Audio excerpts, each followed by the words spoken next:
Senhor presidente, nobres deputados, nobres deputadas, senhores telespectadores da TV Alerj, vou começar mais ou menos de onde o meu colega Conte Bittencourt parou.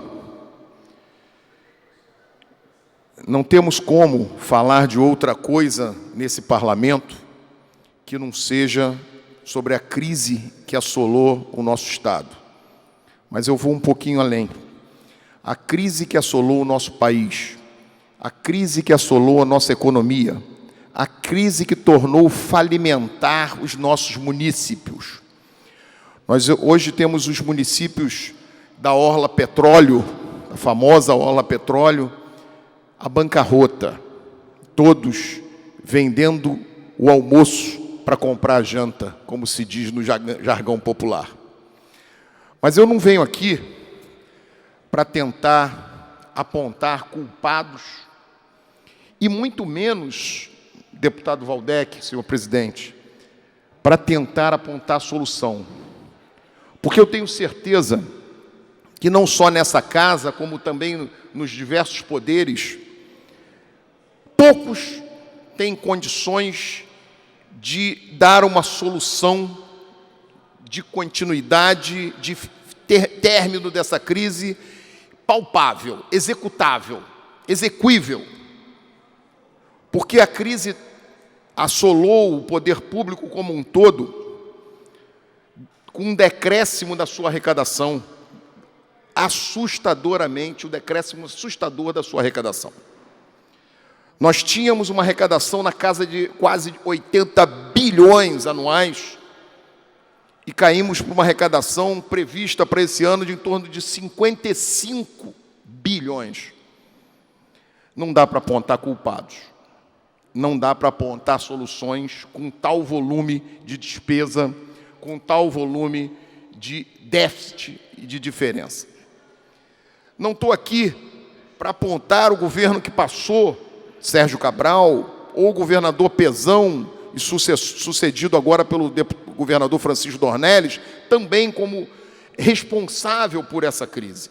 Porque eu ouvi, desde cedo a gente ouve, que o poder público é feito de demandas reprimidas. No nosso país, qualquer que seja a área que você apontar, você tem inúmeras e inúmeras demandas reprimidas. Então, o executivo, quando assume as suas funções, a primeira coisa que ele tem, a primeira vontade que ele tem é diminuir aquele débito social que os governos têm. Não foi diferente com nenhum governo que passou aqui. Talvez um ou outro enfoque político, de ataque, de enfrentamento diferenciado.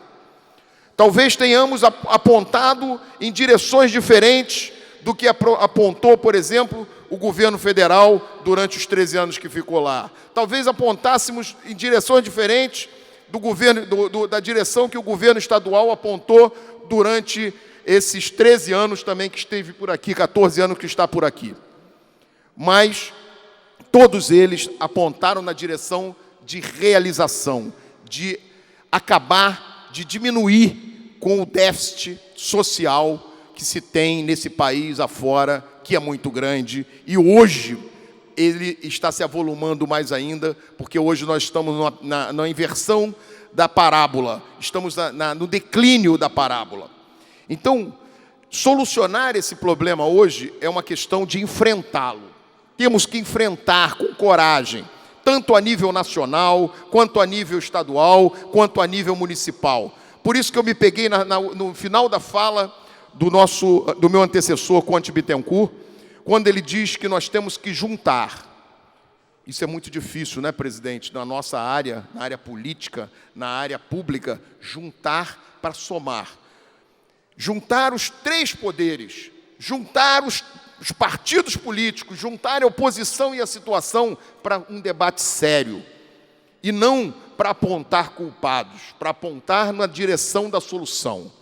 Esse é o meu discurso hoje, é o meu discurso de agora, de tentar apontar na direção de uma solução socialmente viável e discutida de forma ampla, envolvendo todos os poderes. É óbvio que a responsabilidade não é do legislativo, é óbvio que a responsabilidade não é do judiciário, a responsabilidade é do executivo.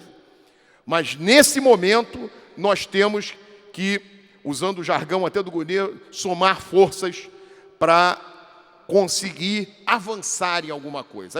As medidas de hoje são medidas paliativas, na minha opinião. Porque, se você apontar, são medidas emblemáticas, vamos chamar assim, medidas que apontam a direção da austeridade, mas que não vão ser solução para o problema de curto, médio e longo prazo. Precisamos de soluções completas, soluções planejadas. Hoje nós estamos vendo a crise se instaurando em todos os órgãos do governo. Nós vimos a questão da Polícia Civil, do Instituto Médico Legal, agora, que é a mídia de hoje, de ontem, que não funciona, não consegue fazer necropsia por falta de higiene, por falta de limpeza. Isso é por conta do não pagamento das empresas prestadoras de serviço. E hoje está se adotando uma prática, aí sim, politicamente equivocada,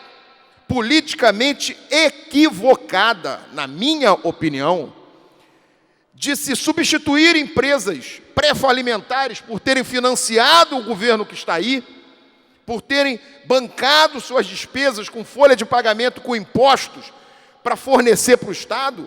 Estão sendo tiradas essas empresas e substituídas por outras empresas, até de fora do nosso Estado, ou seja, que dão emprego fora do nosso Estado, que pagam imposto fora do nosso Estado, e aí decidindo-se o seguinte: não, nós só pagamos quem está prestando serviço hoje. Ora, é uma covardia. Isso eu não posso aceitar. Isso é uma covardia que se faz com o empresariado local, com o empresário do Rio de Janeiro, com o empresário fluminense. Substituir por empresários estrangeiros de outros estados, que dão emprego em outros estados, que pagam impostos em outros estados, e ainda dizer para o empresariado local: não vou te pagar não, vou pagar o outro que assumiu o seu serviço, porque você não teve capacidade de financiar o nosso governo. Senhor presidente, coisas têm que ser feitas, medidas têm que ser tomadas, direções têm que ser apontadas, claras para essa casa. E esse tipo de coisa não pode ser nenhuma orientação governamental. Eu não posso aceitar que um governo comprometido com o Estado do Rio de Janeiro priorize pagamentos de empresas que estão vindo de fora para se aproveitar da fragilidade em que as empresas do Estado do Rio de Janeiro foram colocadas pelo próprio governo do Estado, por financiar o governo do Estado. Então, apresentei um projeto de lei, tramitando nessa casa, tentando ajudar a não permitir que essa direção seja traçada, seja apontada. Muito obrigado, senhor presidente, era o que eu tinha para falar.